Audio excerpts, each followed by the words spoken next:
Assalamualaikum warahmatullahi wabarakatuh. Bersama saya Laili Tutorial yang akan menjelaskan pengenalan tentang pajak,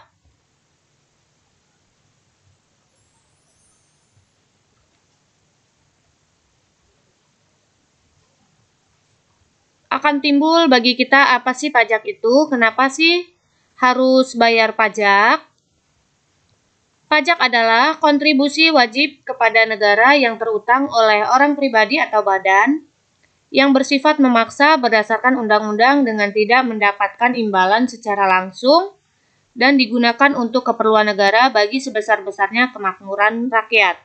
Ini menurut Undang-Undang KUP nomor 28 tahun 2007. Pengertian pajak juga banyak dari para ahli, diantaranya di sini definisi pajak. Menurut Profesor Dr. PJ.A. Andriani, pajak adalah iuran kepada wajib negara yang dapat dipaksakan yang terutang oleh yang wajib membayarnya menurut peraturan-peraturan dan gunanya adalah untuk membiayai pengeluaran-pengeluaran umum. Ini menurut definisi pajak menurut Andriani. Sedangkan lainnya ada menurut Smith. Pajak adalah prestasi kepada pemerintah yang tertuang melalui norma-norma umum dan dapat dipaksakan tanpa adanya kontraprestasi yang dapat ditujukan secara individual. Maksudnya adalah untuk membiayai pengeluaran pemerintah. Sedangkan menurut para ahli lainnya, menurut Rohmat Sumitro, pajak adalah iuran rakyat kepada kas negara berdasarkan undang-undang yang dapat dipaksakan dengan tidak mendapat jasa timbal kontra prestasi yang langsung dapat ditujukan dan digunakan untuk membayar pengeluaran umum. Jadi dari definisi-definisi pajak menurut para ahli, pajak ini merupakan iuran wajib yang dikenakan oleh warga negara atau masyarakat yang tidak menerima langsung timbal balik atas pembayaran pajak tersebut, yaitu untuk membiayai biaya-biaya yang dikeluarkan oleh pemerintah.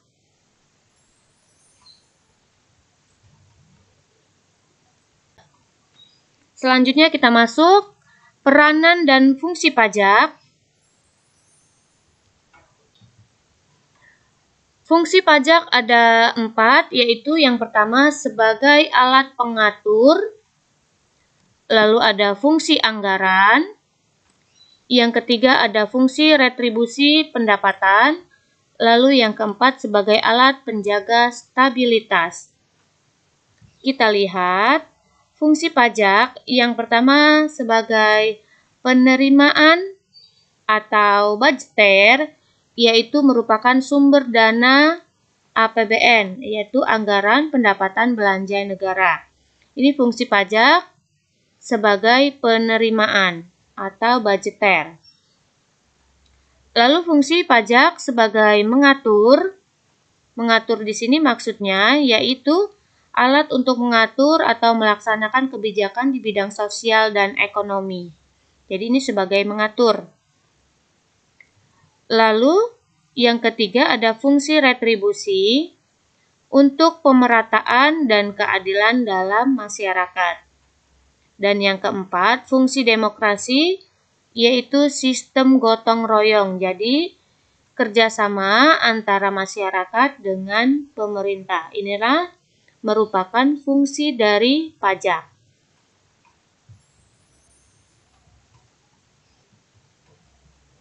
Selanjutnya kita masuk ke dalam hukum pajak. Hukum pajak dibagi menjadi 2, yaitu hukum pajak material dan hukum pajak formal. Hukum pajak material yaitu gunanya untuk mengatur tentang norma-norma yang menerangkan keadaan-keadaan, perbuatan-perbuatan, dan peristiwa-peristiwa hukum yang harus dikenakan pajak, Siapa saja yang harus dikenakan pajak serta besarnya pajak berhutang. Ini termasuk ke dalam hukum pajak material. Hukum pajak formal yaitu suatu hukum pajak disebut sebagai hukum pajak formal apabila isinya mengenai bentuk atau cara untuk mengimplementasi hukum pajak material.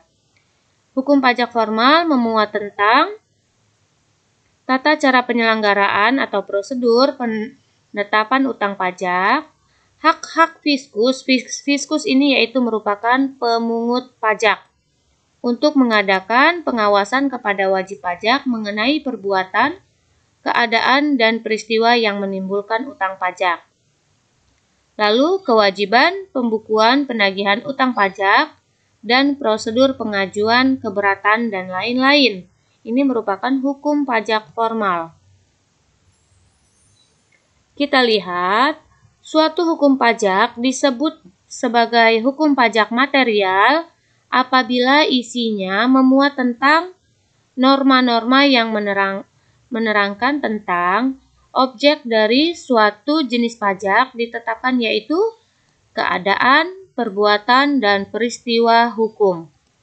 Subjek pajak, pengertian dari subjek pajak yaitu menerangkan siapa yang harus dikenakan pajak atau pihak siapa yang berhutang atas suatu pajak. Lalu peraturan-peraturan yang memuat tarif pajak, sanksi. Ini termasuk ke dalam hukum pajak material. Arti penghasilan dan tahun buku menurut pajak penghasilan, serta lain-lain. Semua ini termasuk ke dalam ketentuan hukum pajak material meliputi Undang-Undang Pajak Penghasilan, Undang-Undang PPN, Undang-Undang PPNBM, PBB, Bea Materai, lalu BPHTB, dan pajak daerah.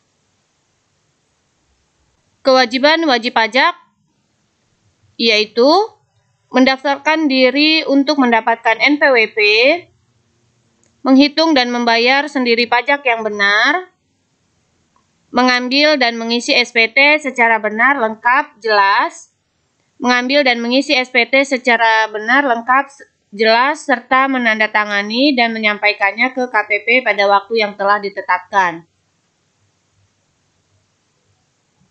Dan yang terakhir yaitu menyelenggarakan pembukuan atau pencatatan. Jadi ini merupakan kewajiban dari wajib pajak. Hak wajib pajak yaitu mendapatkan NPWP. NPWP merupakan nomor pokok wajib pajak, dan NPPKP atau nomor pengukuhan pengusaha kena pajak setelah mendaftarkan diri dan melaporkan usahanya, memperpanjang jangka waktu penyampaian SPT tahunan, menerima tanda bukti penerimaan penyampaian SPT tahunan, membetulkan SPT, mengansur dan menunda pembayaran pajak, mendapatkan restitusi atau pengembalian kelebihan pembayaran pajak, dan mengajukan permohonan membetulkan SKP atau surat ketetapan pajak. Jadi ini merupakan hak wajib pajak. Lalu berikutnya mendapatkan surat ketetapan pajak nihil, mendapatkan kedaluarsa penagihan pajak setelah lampau waktu 10 tahun, mengajukan keberatan atas SKP atau surat ketetapan pajak, mengajukan perpanjangan jangka waktu pengajuan keberatan, mengajukan banding terhadap keputusan keberatan, menunjuk surat kuasa tentang surat kuasa khusus untuk menjalankan hak dan kewajiban, untuk menjalankan hak dan memenuhi kewajiban perpajakan. Lalu berikutnya mendapat perlindungan kerahasiaan melalui rahasia jabatan, menghentikan tindak pidana di bidang perpajakan setelah wajib pajak lunas. Jadi inilah merupakan hak dari wajib pajak.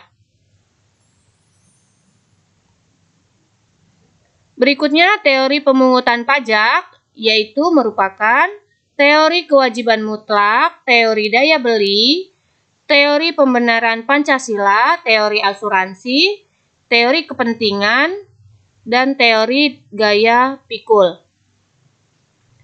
Dari teori-teori ini, teori kewajiban mutlak, yaitu negara merupakan suatu organ satu kesatuan yang di dalamnya warga negara terkait dengan aturan yang dibuatnya. Ini merupakan teori kewajiban mutlak. Teori daya beli, teori ini tidak mempersoalkan asal mula negara memungut pajak, melainkan hanya melihat kepada efeknya dan memandang efek yang baik itu sebagai dasar keadilannya. Yang ketiga, teori pembenaran Pancasila. Berdasarkan atas kekeluargaan dan gotong royong, pajak adalah pengorbanan setiap anggota keluarga untuk kepentingan bersama tanpa imbalan. Berikutnya ada teori asuransi. Negara bertugas untuk melindungi orang dan segala kepentingannya meliputi keselamatan dan keamanan jiwa dan juga harta bendanya. Yang kelima ada teori kepentingan, yaitu negara mengenakan pajak karena negara telah melindungi kepentingan rakyat. Dan yang terakhir yaitu merupakan teori gaya pikul, biaya atau jasa yang diberikan negara merupakan perlindungan dipikul oleh orang yang menikmati jasa tersebut. Selanjutnya, asas pemungutan pajak. Asas pemungutan pajak ada asas sumber, yaitu merupakan asas menganut cara pemungutan pajak berdasarkan sumber penghasilan di suatu negara. Berikutnya ada asas domisili. Asas domisili ini yaitu asas yang menganut pemungutan pajak berdasarkan tempat tinggal atau domisili.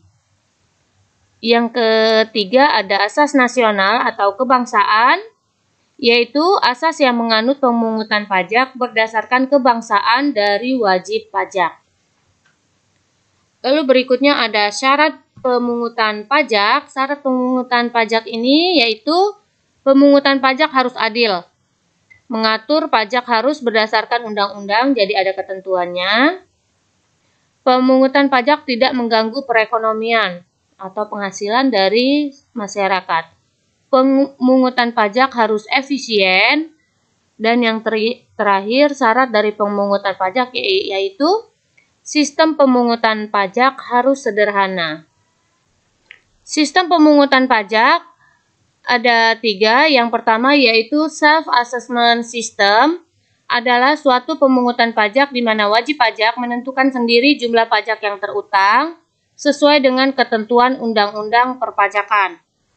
Lalu berikutnya ada official assessment system, yaitu suatu sistem pemungutan pajak di mana aparatur pemungut pajak menentukan sendiri jumlah pajak terutang. Jadi aparat pemungutan pajak yang menentukan jumlah pajak terutang. Ini merupakan official assessment system. Sedangkan yang terakhir yaitu withholding assessment system adalah suatu sistem pemungutan pajak yang memberikan wewenang kepada pihak ketiga, bukan fiskus atau wajib pajak. Fiskus yaitu aparatur pemungut pajak dan wajib pajak. Jadi bukan fiskus atau wajib pajak untuk menentukan besarnya pajak terutang, yaitu pihak ketiga yang menentukan. Sedangkan Indonesia di sini kita menganut asas self-assessment system, yaitu merupakan suatu pemungutan pajak di mana wajib pajak menentukan sendiri jumlah pajak yang terutang sesuai dengan ketentuan Undang-Undang Perpajakan. Cara pemungutan pajak yaitu ada stelsel nyata. Stelsel nyata atau real stelsel yaitu pemungutan pajak didasarkan pada objek penghasilan yang nyata. Lalu ada stelsel anggapan atau fictive stelsel, yaitu pengenaan pajak yang didasarkan pada suatu anggapan yang diatur oleh suatu undang-undang. Stem cell campuran yaitu kombinasi antara stem cell nyata dengan stem cell anggapan. Maksudnya di sini pada awal tahun berdasarkan pajak dihitung berdasarkan suatu anggapan. Kemudian pada akhir tahun besarnya pajak disesuaikan dengan keadaan yang sebenarnya. Jadi stem cell campuran merupakan gabungan antara stem cell nyata dengan stem cell anggapan. Hambatan dari pemungutan pajak yaitu ada perlawanan aktif. Perlawanan aktif adalah semua usaha dan perbuatan yang secara langsung ditujukan kepada fiskus dengan tujuan untuk menghindari pajak. Lalu ada perlawanan pasif, yaitu perlawanan yang muncul dari masyarakat karena masyarakat enggan atau pasif membayar pajak. Penyebab timbulnya utang pajak. Yang pertama ada ajaran formal, yaitu utang pajak timbul karena dikeluarkannya surat ketetapan pajak atau SKP oleh fiskus. Lalu ajaran material, yaitu utang pajak timbul karena berlakunya undang-undang perpajakan. Penyebab berakhirnya utang pajak, terjadinya pembayaran, adanya kompensasi, kedaluarsa atau lewat waktu. Kedaluarsa ini bisa dilakukan apabila sudah 10 tahun. Yang keempat pembebasan, dan yang terakhir ada penghapusan. Ini semua merupakan penyebab berakhirnya utang pajak. Berikutnya unsur-unsur yang digunakan dalam perpajakan, yaitu subjek pajak adalah orang atau badan yang menurut undang-undang dibebani pajak atau pihak yang harus menanggung beban pajak. Wajib pajak adalah orang atau badan yang menurut undang-undang diharuskan melakukan tindakan-tindakan perpajakan. Objek pajak merupakan benda atau barang kejadian atau sesuatu yang menjadi sasaran pengenaan pajak. Contohnya rumah, penghasilan, kendaraan, dan lain-lain. Ini merupakan objek pajak. Yang terakhir, yaitu tarif pajak adalah besar kecilnya beban pajak yang harus dibayar oleh wajib pajak yang dinyatakan dengan persentase. Tarif pajak yang berlaku ada tarif sebanding atau proporsional, lalu ada tarif tetap, tarif progresif, dan tarif regresif.